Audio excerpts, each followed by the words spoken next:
Good Saturday morning, everybody. It's Trevor Thompson, the self-appointed Looney Tunes critic, and I'm here with my good buddy Sean McBee, the Looney Tunes critic video wrangler.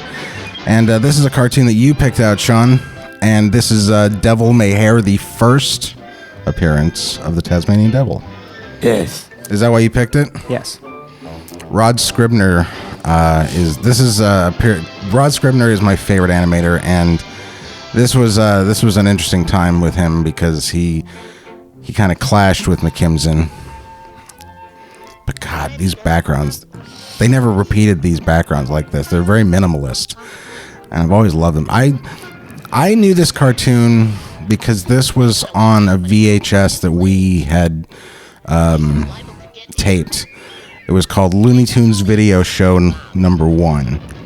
And it was the first cartoon on this little compilation tape. So I watched this cartoon a lot. I got to point out that I love that in that big shot of all the animals, the turtle is actually running faster than any of the others. Yeah. He's a little behind, but he's catching up. He's reserved all of his energy just in case of emergency, and now he's using it.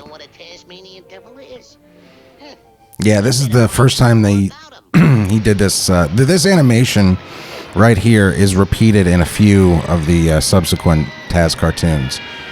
And it looks like it would be difficult to animate. Why not reuse it? It would. And I love how it would be Rod Scribner. Tasmanian Devil is probably the best example of how the genericified models, like from the 90s and on, of the Looney Tunes characters is totally not on model. No. Like Taz looks very, very different, and I don't think it's an improvement what they've done to him in the modern age. They kind of incorporated that new look that he was, the way he was represented in the ad campaigns and the T-shirts and stuff. They kind of incorporated that into Tasmania.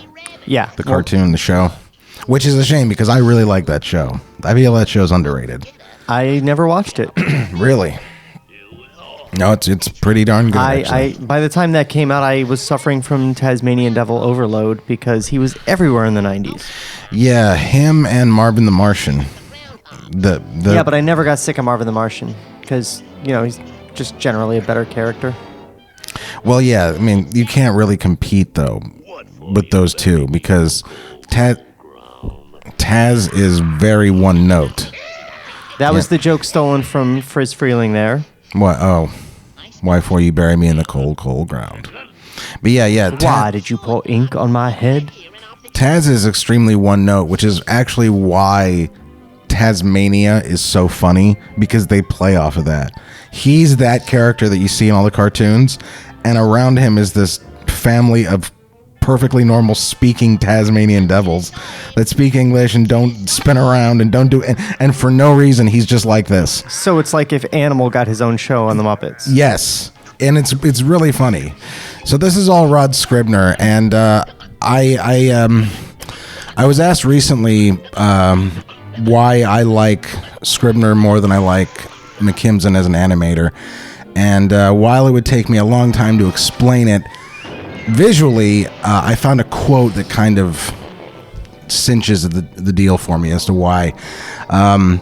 McKimson was interviewed by Michael Barrier, a Looney Tunes historian, and I found this quote where he was talking about being an animator for so long and had, the benefits and the drawbacks. And when he talked about the drawbacks of it, he talked about, having to be, having to basically spoon feed a lot of guys. And he brought up Rod Scribner, who, in my estimation, did what McKimson did best and also was wacky and had this other thing. And he wrote, this is what he said: I had one animator who thought he was better than he was, and I'd just flip it through and I'd say, well, this has got to be changed. It wouldn't work this way. He said, I think it will. I said, all right, Rod Scribner, you go and test this. It's a Moviola thing, cheap negative testing, and we'll run it on the Moviola and I'll show you what I mean exactly. He said, all right, but I know it's right. Every 3 to 6 months, he'd come up with one of these things, so I just tell him to go ahead and shoot it. We put it on the Moviola and run it through and through on the loop. Every time he'd say, yeah, I see what you mean. Next time he'd say, well, I think it's right. But that was the only way it worked against me. I had to take guys with a little less ability and try to make something out of them. And that really pissed me off because when Rod says, yeah, I guess it works, it's interesting to me that McKimson didn't sense that Rod was just going, all right, fine, I see what you want to do, but I've done this for, years with Clampett. He was able, and Tex Avery too. Tex Avery would let him go wild too.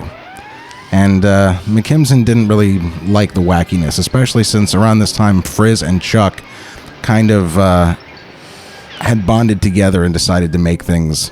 I love this joke. Hang on.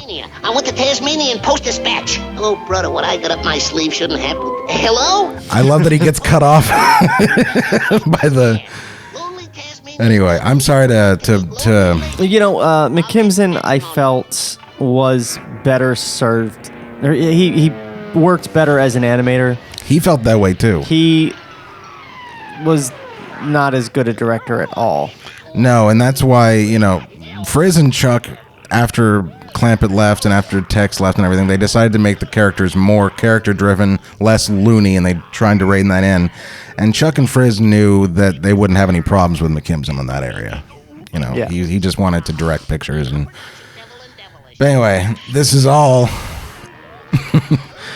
When I first heard of the Tasmania idea, I was like, maybe they should do something like this. But anyway, this cartoon is great. And last thoughts, Sean? No. All right. Well, in that case, that's all, folks. See you next week, everybody.